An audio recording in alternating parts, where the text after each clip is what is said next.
Hey guys, welcome back to my channel. ಎಲ್ಲರೂ ಹೇಗಿದ್ದೀರಾ? So ಇವತ್ತು ನಾನು ಈ ಕಾಲ್ ಸೂಪ್ ಮಾಡೋದು ಹೇಗೆ ಅಂತ ಹೇಳ್ತೀನಿ. ಸೊ ನಾನು ಇಲ್ಲಿ ಒಂದು ಕುಕ್ಕರ್ ಇಟ್ಕೊಂಡು ಕುಕ್ಕರ್ಗೆ ಒಂದು 4 to 5 ಸ್ಪೂನ್ ಆಗೋಷ್ಟು ಎಣ್ಣೆನ ಹಾಕ್ಕೊಂಡಿದ್ದೀನಿ. ನಿಮಗೆ ಸಾಲಿಲ್ಲ ಅಂದರೆ ಇನ್ನೂ ಒಂದು 1 ಸ್ಪೂನ್ ಇಲ್ಲ 2 ಸ್ಪೂನ್ ಎಕ್ಸ್ಟ್ರಾ ಆ್ಯಡ್ ಮಾಡ್ಕೊಬೋದು. ಸೊ ಎಣ್ಣೆ ಬಿಸಿ ಆಗ್ತಿದ್ದಂಗೆ ಒಂದು ಈರುಳ್ಳಿನ ಸ್ಲೈಸಾಗಿ ಕಟ್ ಮಾಡಿಕೊಂಡಿದ್ರಿ. ಸೊ ಈರುಳ್ಳಿನ ಆ್ಯಡ್ ಮಾಡ್ಕೊಂಡು ಒಂದು 5 ನಿಮಿಷ ಫ್ರೈ ಆಗಕ್ಕೆ ಬಿಡಿ.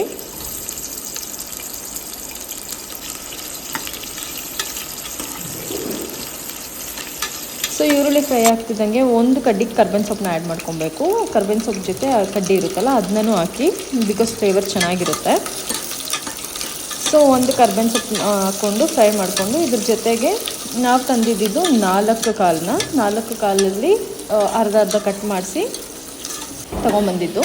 ಸೊ ಕಾಲನ್ನು ಆ್ಯಡ್ ಮಾಡಿಕೊಂಡು ಅದ್ರ ಜೊತೆ ಶುಂಠಿ ಬೆಳ್ಳುಳ್ಳಿ ಪೇಸ್ಟು, ಶುಂಠಿ ಬೆಳ್ಳುಳ್ಳಿ ಜೊತೆ ಕರ್ಬೇವಿನ ಸೊಪ್ಪು ಮತ್ತು ಕೊತ್ತಂಬರಿ ಸೊಪ್ಪು ಸ್ವಲ್ಪ ರುಬ್ಬಿ ಆ ಪೇಸ್ಟನ್ನು ಹಾಕ್ಕೊಂಡು ಒಂದು 5 ನಿಮಿಷ ಫ್ರೈ ಮಾಡಿ.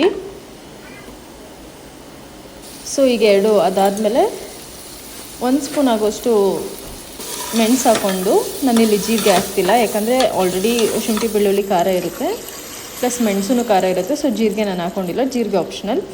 ಸೊ ಇದಕ್ಕೆ ನಿಮಗೆ ಸೂಪ್ ಎಷ್ಟು ಬೇಕು ಅಂತ ನೋಡಿಕೊಂಡು ಹಾಕ್ಕೊಳ್ಳಿ. ನಾನಿಲ್ಲಿ 4 to 5 ಗ್ಲಾಸಸ್ ನೀರು ಹಾಕ್ಕೊಂಡಿದ್ದೀನಿ. ನೀವು ಬೇಕಾದರೆ ಎಕ್ಸ್ಟ್ರಾ ಕೂಡ ಹಾಕ್ಕೊಬೋದು. ಸೊ ನೀರು ಹಾಕ್ಕೊಂಡು ಒಂದ್ಸಲಿ ಚೆನ್ನಾಗಿ ಮಿಕ್ಸ್ ಮಾಡಿ ಇದಕ್ಕೆ ಇವಾಗ ಉಪ್ಪು 1 ಸ್ಪೂನ್ ಉಪ್ಪು ಹಾಕ್ಕೊಂಡು 1 ಸ್ಪೂನ್ ಧನಿಯಾ ಪುಡಿನೂ ಹಾಕ್ಕೊಳ್ಳಿ. ಟೇಸ್ಟ್ ಪ್ಲಸ್ ಫ್ಲೇವರ್ ಎರಡು ಚೆನ್ನಾಗಿರುತ್ತೆ. ಸೊ ಧನಿಯಾ ಪುಡಿ ಹಾಕ್ಕೊಂಡು ಒಂದ್ಸಲಿ ಮಿಕ್ಸ್ ಮಾಡಿಬಿಡಿ.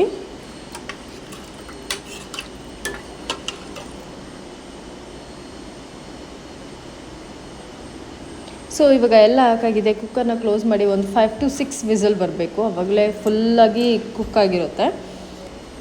ಸೊ ಲಿಡ್ನ ಓಪನ್ ಮಾಡಿ ಒಂದು ಬೌಲಿಗೆ ಟ್ರಾನ್ಸ್ಫರ್ ಮಾಡಿಕೊಂಡು ಸರ್ವ್ ಮಾಡೋದಷ್ಟೇ ಇರೋದು.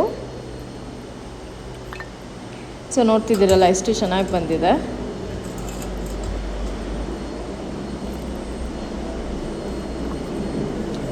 ಸೊ ಖಂಡಿತ ನೀವು ಟ್ರೈ ಮಾಡಿ, ಟೇಸ್ಟ್ ಅಂತೂ ಸಖತ್ತಾಗಿದೆ. ಸೊ ಟೇಕ್ ಕೇರ್, ಬಾಯ್.